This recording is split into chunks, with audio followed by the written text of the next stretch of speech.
Hello, good morning everyone. Again, this is Dong.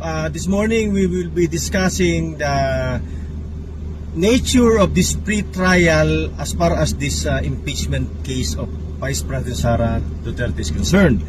As we all know, well, most of you have no knowledge of what is this pre-trial conference. So by way of layman's term, I'll just explain this as simple as possible for you to understand. And this is also for the benefit of those who have no knowledge as far as what is this pre-trial conference concerned. Now, pre-trial in the impeachment case of Vice President Sara Duterte will of course facilitate the proceedings, meaning the parties will be given the opportunity to file the respective pre-trial briefs, and in that pre-trial briefs, they will state it in the concise statement of the case, and of course the summary of the admitted facts and of the proposed stipulations, and of course the documents to be presented in the trial of the Vice President Sara Duterte. And of course, take note that the number of witnesses will have to be stated also in the pre-trial brief. And then yesterday was the pre-trial conference that was held. And as stated earlier, and the following would be the agenda in the pre-trial conference. First and foremost, of course, the parties will, of course, the prosecution will present first their, they will be called first by the presiding officer, and then they will now be asked as to what are the stipulation of facts for this case, and the other party now will admit or deny the offer for stipulation, because the purpose of this offer for stipulation of facts that the case, the trial can be simplified, meaning all those matters that are already stipulated need not be presented during the trial. Okay, but with respect to those offer that were denied, this of course the prosecution or the defense will have the obligation to present and prove the same. Okay, so again, limitations of the witnesses to be presented. Of course, the numbers of the witnesses of the prosecution and the defense will have to be made by the parties. Particularly the names, of course, of the witnesses and the nature of their respective testimonies would also be disclosed during the pre-trial conference. The purpose of this is that so that the parties, both parties will not be, there will be no surprises that will be made by either party against the other. There will be no surprises on the part of the prosecution, and there will be no surprises on the part of the defense as far as these witnesses are concerned. However, I don't think, I have not come across a matter whereby there is a reservation for the witnesses. But by way of analogy, I think that's possible, just my own opinion, because under the rules of court, in civil cases, there is the parties are allowed to make a reservation as to the presentation of the witnesses, save of course for the disclosure of the names and of course the nature of the testimony of the witnesses. Okay. Secondly, most important is that the documents to be presented. The documents to be presented by both parties should be already made available during the preliminary conference. The purpose of which is to identify now the documents to be presented, and of course, if the both parties would not be able to submit the original documents during the formal offer, then chances are the original document should be compared to the photocopies, and the photocopies now will be stipulated as a faithful reproduction to original, and that now photocopies will be the one who will be presented during the trial and to be submitted during the formal offer of both parties. Okay, and of course, again, reservation of the documents, I think I have not come across reservation of the documents in the impeachment trial. However, by way of analogy again, just like in the witnesses, the parties can, I may say, I'm not really sure, they can make a reservation with respect to the documents that will be presented during the trial.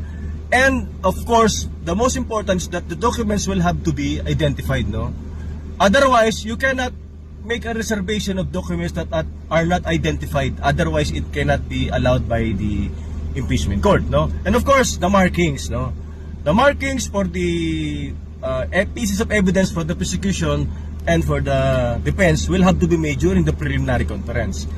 And well, in normal proceedings, civil or criminal in the Philippines, for the prosecution would be letters, na Exhibit A, Exhibit B, and so on and so forth. And for the defense would be numbers, Exhibit 1, Exhibit 2, and so on and so forth. Just, of course, to simplify and distinguish what are the exhibits for the prosecution and what are the exhibits for the defense. No?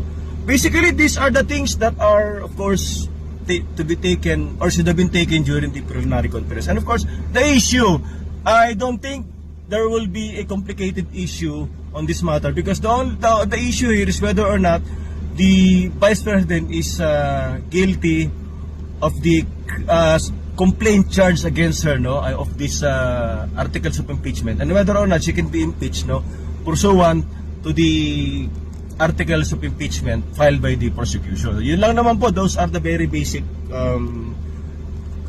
issues to be resolved by the impeachment court, ano?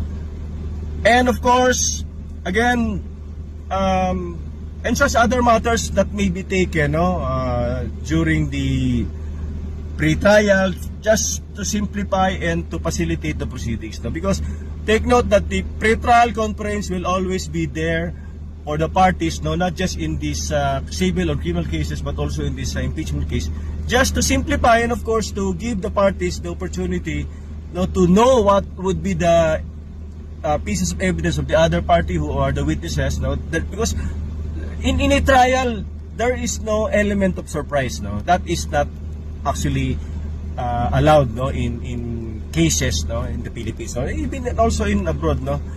So these are the things that we need to know, no.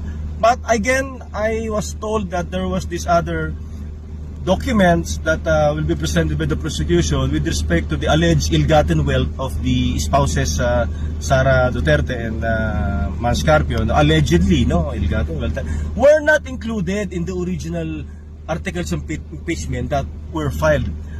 That is a matter that will be resolved, I think, in the pre-trial conference, because in my own opinion, I don't think that is possible, you know.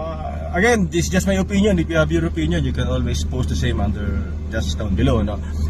For me, it is not possible to include another pieces of evidence that were not included in the complaint that were originally filed, and of course in those proceedings that had in the Congress, when the determination of sufficiency in substance and in form were made, and the determination of probable cause. Again, that's my opinion. If the impeachment court will allow this additional piece of evidence that were not included in Congress, then so be it, because anyway, the impeachment court is a court in itself, you know, and they have their own rules, and of course subject to any petition that may be filed by either party, the Supreme Court, no, by way of certiorari under Rule 65 of such prohibition, no, or any other remedies under the rules of court, because the impeachment court has already adopted, no, the rules of court, no,